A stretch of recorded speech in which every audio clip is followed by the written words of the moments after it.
The dawn that crept over the Barony of Screaming Forests did not bring light so much as it unveiled new shades of darkness. The sky was a bruised violet, the air thick with mist that clung to every surface like cold breath. The black ship cut through the murky river like a blade through fog, her hull whispering as if the wood itself could remember every soul it had carried, and lost. Captain Sarah Vale stood at the prow, her coat fluttering like the wings of some dark bird. She had the stillness of a statue carved for mourning, her sharp eyes fixed on the winding river ahead. Beneath her, the deck groaned with the ship's slow, deliberate heartbeat, a rhythm she had grown used to, though she knew it was not wind or water that made it pulse. The black ship was alive, and sometimes it remembered it. The sails hung heavy and black, threaded with faint silver runes that shimmered only when struck by sunlight, though the sun here was little more than a rumor. The barony was cursed, the forests around it known for swallowing whole caravans, armies, and once, a fleet, the fleet of Baron Rinmar, whose ghost still ruled these woods in silence. "Keep the pace steady," Sarah called without turning. Her voice was quiet but cut through the mist like a whip. "The river bends north ahead, stay close to the center." Behind her, the crew moved with haunted precision. There were 30 souls aboard now, though there had been 33 when they entered the Screaming Forests 4 days ago. The 3 who were gone hadn't fallen to blade or storm, but to the forest itself, taken by whispers that slithered into their dreams until they climbed overboard in the night. First Mate Draven moved up beside her. His half-blood heritage showed in the faint silver gleam of his eyes and the thin, ridged scars down his neck, remnants of some long-forgotten curse. "River's narrowing," he said. "The banks look different." Sarah lifted her spyglass, though the fog resisted the lens like a living thing. What she saw made her hand tighten. The banks on both sides were lined with wooden effigies, crude figures shaped like people, their faces carved into grotesque screams. Some were headless, some hung upside down, all bore the same sigil branded into their chests, a crowned serpent coiling around a skull. "The Baron's mark," she muttered. Draven crossed himself with an old sailor's gesture. "They say he made those from his own men. Said they disobeyed, or maybe they warned him," Sarah said, and this was his answer. The mist shifted as if exhaling, and a low hum spread through the air. It wasn't sound so much as a vibration, deep, almost musical, like something vast stirring beneath the earth. The black ship's runes flared faintly, reacting to it. Some of the younger sailors flinched, clutching at their amulets. Then came the first voice. It was soft, almost kind, a woman's whisper from the treeline. "Sarah Vale." Draven's hand went to his blade instantly.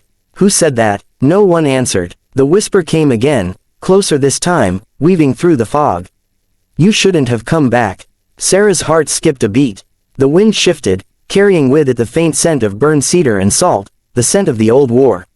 She closed her eyes for a moment, forcing herself to breathe evenly. The forest remembered her. Of course it did. "Runes to full burn," she ordered sharply. "And double the watch on the rails. If something moves in that mist, I want it gone before it reaches us." The crew obeyed in tense silence. The ship's sides glowed with dull crimson light as the sigils carved into the wood came alive, warding symbols flickering against the darkness. "Captain," Draven said after a moment, lowering his voice. "You really think the thing that sunk the Baron's fleet is still out here?" Sarah didn't answer right away. She reached into her coat and drew out a compass unlike any mortal tool. Its glass face shimmered like dark water, the needle spinning violently in circles. The air around it vibrated faintly, as if repelled by its power. "It's here," she said at last. "And it's moving closer." Draven frowned. "Then why not turn back?" Her lips twisted into something between a smile and a grimace. "Because what's in that forest didn't just kill the Baron's ships. It took something that belongs to me." A sudden gust tore through the fog, scattering it just long enough for the world beyond the river to reveal itself. For a heartbeat, they saw it, a colossal shadow in the forest, towering above the trees. It moved slowly, with the deliberate grace of something ancient. The ground shuddered, then the fog slammed shut again, and the river went silent. Even the birds had stopped calling. Draven swallowed hard. "We shouldn't be here," he murmured. Sarah's hand tightened on the compass. The runes on her wrist burned faintly through her gloves. "No," she whispered back. "We're exactly where we need to be." A ripple spread across the water ahead, and something, laughter, or something trying to sound like laughter, echoed through the mist. It was a sound without direction, without mercy, and it made the crew's hearts freeze in their chests. The black ship groaned as if in reply, its hull creaking like bone under strain. The sails caught a wind that shouldn't have existed, pulling them forward, deeper into the screaming woods. The 5th day had begun. By noon, the mist had become so thick it was like sailing through milk turned sour. It clung to skin and breath, making the crew cough as they worked in near silence. The river that had once been a dark mirror was now invisible beneath the ship's hull. Only the sound of sluggish water slapping against the wood reminded them that they were still afloat. The sun was a ghostly blur somewhere above, giving no warmth and no direction. Captain Sarah Vale stood at the helm, her fingers tight around the carved wheel. The runes that lined her gloves were beginning to glow again, faintly pulsing with her heartbeat. She could feel the forest pressing in, a presence, watching. Listening. The screaming forests had lived up to their name. At night, the trees whispered. At dawn, they breathed. And by day 5, they began to remember. Draven appeared from the lower deck, his face pale, his voice strained. 2 more men missing, Captain. They were standing guard at the port side. We found their lanterns, still burning. Sarah didn't flinch, marked their names, closed their hammocks. He hesitated. No bodies, ma'am, not even footprints. Sarah looked out into the fog. There won't be. The deck creaked beneath them, not from movement, but from tension. The ship itself seemed uneasy, as though something beneath was calling it home. Sarah felt it in her bones, that same tug she had felt when they first entered the barony. The pull wasn't of water or wind, but something older.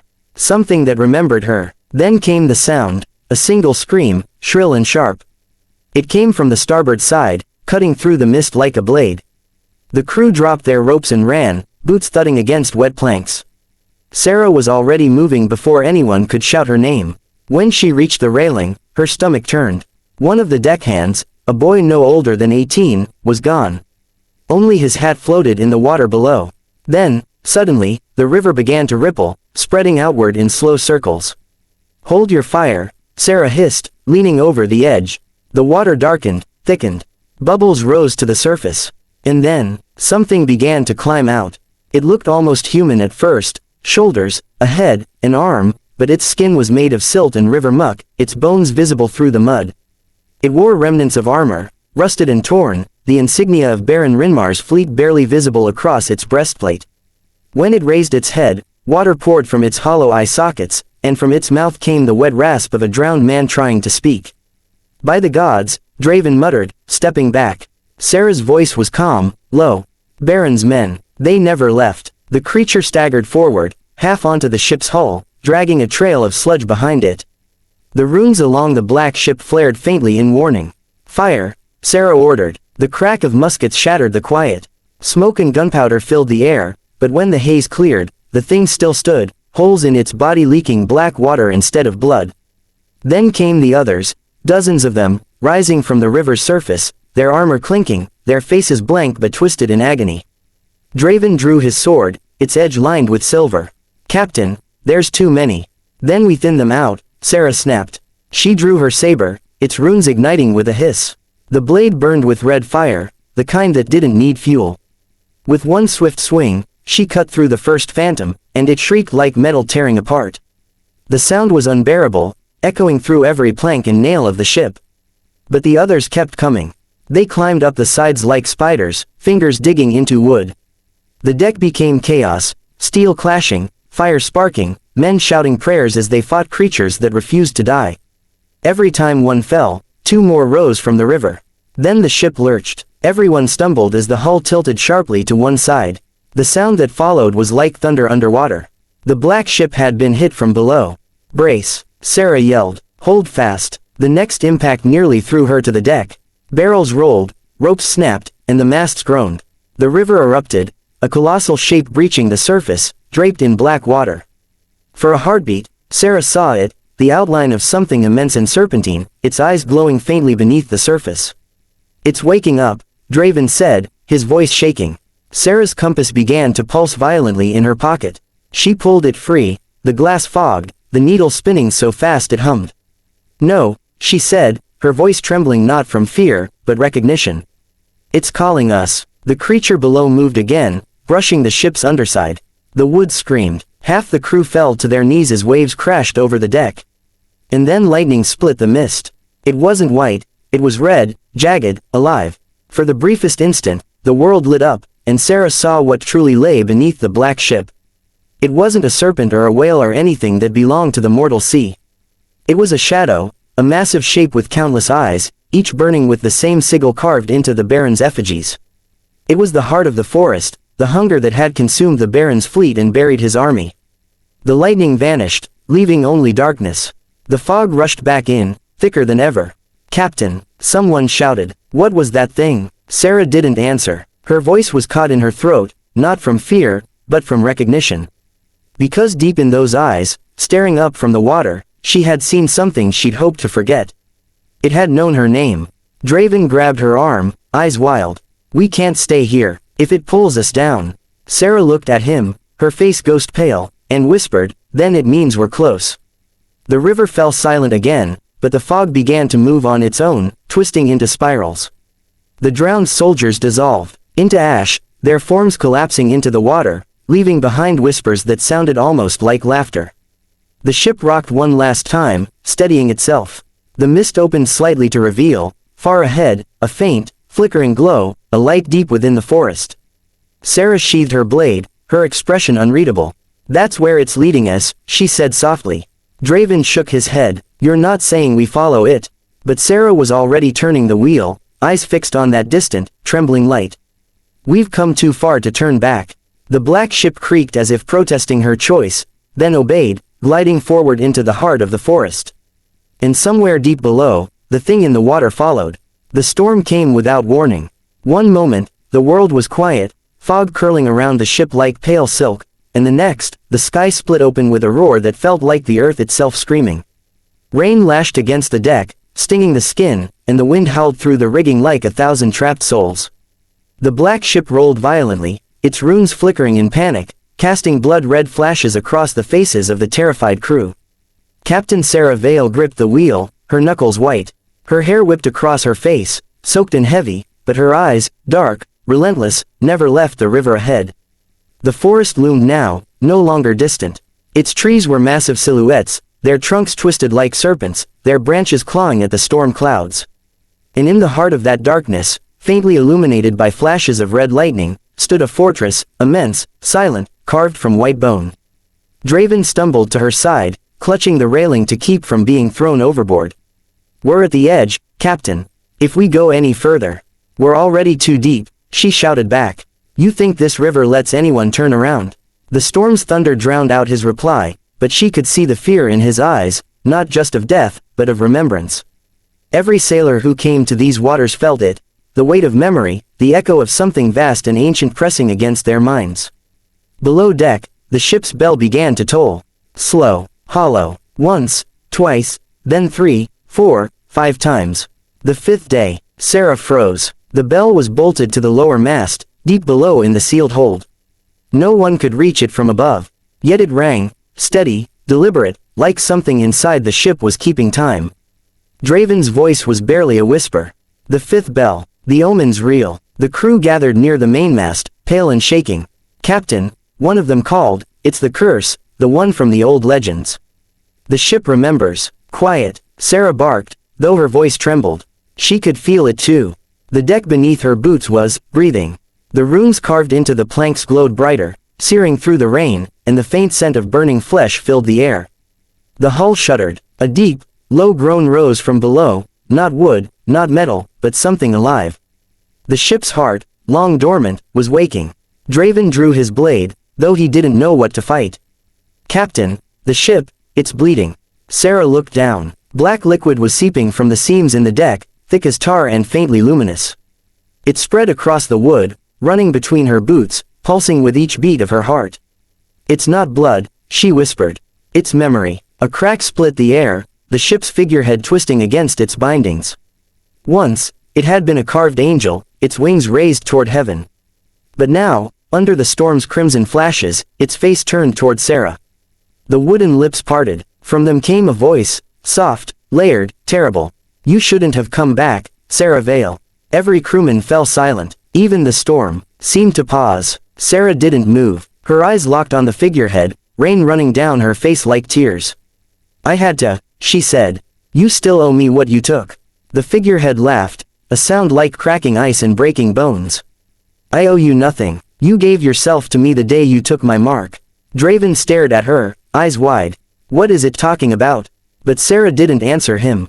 She lifted her sleeve instead. Etched into her arm, glowing faintly beneath her soaked skin, was the serpent-crowned skull, the same sigil carved into the barony's effigies. The Baron's mark, Draven breathed. You were part of them. I commanded them, Sarah said softly. The Baron's fleet wasn't sunk by the forest. I sank it myself. I thought it would kill him. I didn't know it would wake this. Lightning flashed again, red and violent, and for a moment, the truth became visible. The black ship's shadow stretched into the water, but it wasn't a ship's shape. It was the outline of something vast and monstrous, fused with the vessel itself, the remains of a creature bound in wood and rune. The ship wasn't just alive. It was a prison. You thought you could bury me, the figurehead hissed. But you only gave me form. The hull cracked. Smoke and steam poured from the seams. The runes flared so bright they burned holes through the fog. Sarah drew her saber, its red light blazing through the rain. Then I'll unmake you, the same way I did before. Before, the voice thundered, shaking the masts. There is no before. There is only the debt you owe. The ship lurched upward, rising on a column of churning water. Men screamed as the deck tilted. Draven clung to the rail, shouting over the storm, Sarah, if you've got any plan, now would be good. Sarah slammed the compass against the wheel. The glass shattered, releasing a spiral of red mist that coiled into the air like smoke from a dying star. I'm taking us to the heart, she said. End of the river, end of the curse. The figurehead roared, its eyes blazing. Then come and be unmade. The storm intensified, the trees on either side of the river bending inward as if bowing. The black ship tore through the final stretch of the waterway, sails aflame, hull screaming like a living beast. As they broke through the last wall of mist, the fortress of bone loomed above them, massive, eternal, its gates carved with the same sigil as the mark on Sarah's arm. Lightning struck its towers, but the light didn't fade, it burned red, like the veins of some colossal heart. The river opened wide, swirling into a vast whirlpool at the base of the fortress. The ship was being pulled in, dragged toward the center. Draven grabbed Sarah's shoulder. We won't make it out. Sarah's face was calm now. We're not meant to. And with that, she turned the wheel sharply, steering the black ship straight into the whirlpool's mouth. The last thing the crew heard was the sound of the figurehead screaming, and then silence, deep and absolute, swallowed the world whole. In that silence, the forest exhaled, as if satisfied. The black ship was gone. But somewhere, beneath the surface of the river, a new heartbeat began to echo. Slow, relentless, waiting. The Barony of Screaming Forests had a new ghost.